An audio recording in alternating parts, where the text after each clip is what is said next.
guys, Taylor here. I'm the rock specialist at Jacobs Trading. If you're unfamiliar with Jacobs Trading, make sure you see the description below to lead you to our website and our online store.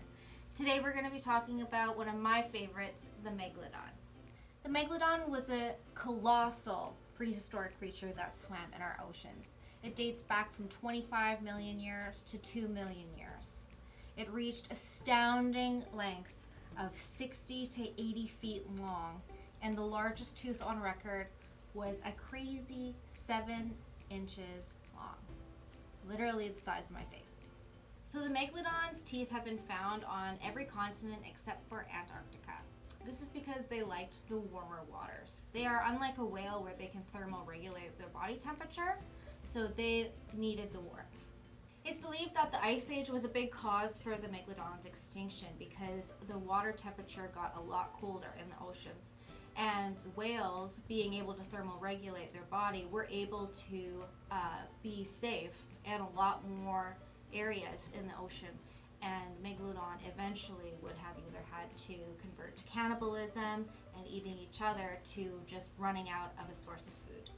One of the questions that I've always wondered is how come we don't have a skeleton of a full Megalodon? And the reason for that is because sharks' body skeletons are completely made of cartilage. They're not made of bone. So all we have are their jaws and their teeth. And within about a couple weeks, the rest of their body would be erased from existence. So sharks actually filter their teeth because when they're out eating their prey, they lose a lot of teeth, unfortunately. So thankful for them, they have backups.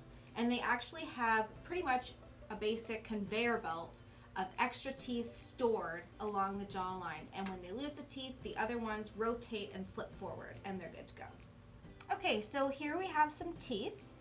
This larger one here actually looks like it has a compression fracture, and this is from when a Megalodon bites down and would hit bone, and it basically just powderizes and incinerates the point. Whereas you can see the points are still fairly intact on these teeth, and on this one you can actually, I don't know if you can see it, but there is still some serration here on the side. It's of common belief that the great white shark is a direct descendant from the Megalodon. However, due to the vast differences in their teeth, scientists are still debating. So a fun fact for you guys is actually back in ancient times in Western Europe, they would find these Megalodon teeth, and they actually called them tongue stones because they believed that they were dried up, solid, fossilized tongues from sea serpents. Okay, so that's all for today. I hope you guys enjoyed the video on the Megalodon. They're one of my favorite prehistoric creatures, and I really enjoyed doing this video for you. If you like the video, make sure you press like. If you want to see more, please press subscribe. We will be doing more videos weekly for you.